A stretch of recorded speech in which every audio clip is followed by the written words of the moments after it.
Assalamualaikum warahmatullahi wabarakatuh. Kembali lagi di channel Yatedia. Nah, gimana semua kabarnya? Sehat ya?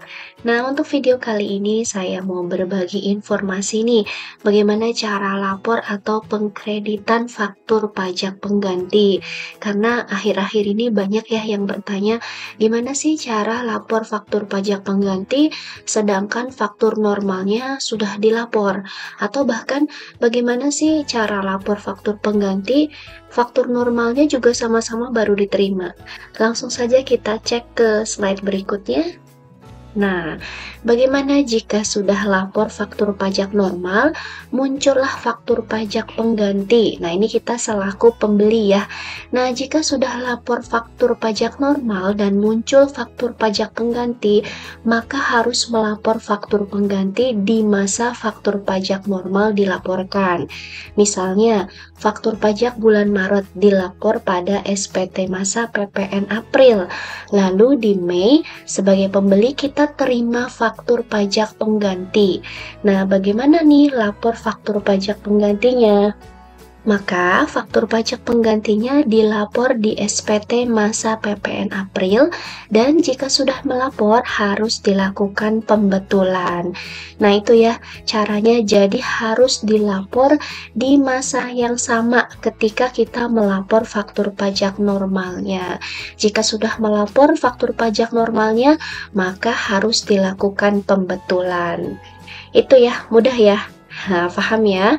Nah, untuk berikutnya, bagaimana jika terima faktur normal dan juga faktur pajak penggantinya bersamaan?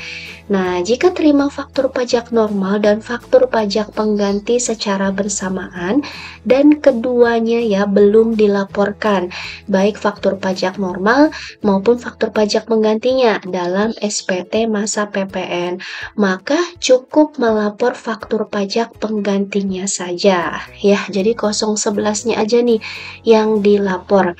Misalnya faktur pajak normalnya 2023 bulan November, kemudian faktur pajak penggantinya Maret 2024. Nah, ini lumayan lama ya. Nah, keduanya diterima di Maret 2024.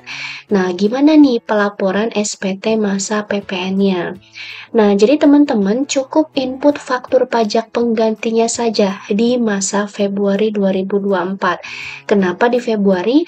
Karena kredit pajak itu kan hanya 3 bulan ya. Jadi November itu paling lama dikreditkan di masa Februari, Desember, Januari, Februari.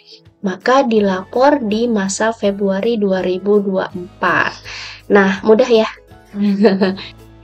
Nah, jadi kalian tidak bingung lagi ya, gimana sih cara pengkreditan ataupun cara lapor faktur pajak penggantinya?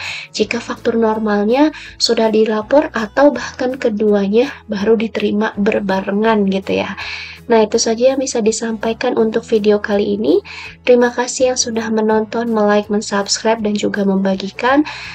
Terima kasih. Apabila ada yang ingin bertanya lagi, silahkan komentar. Terima kasih. Wassalamualaikum warahmatullahi wabarakatuh.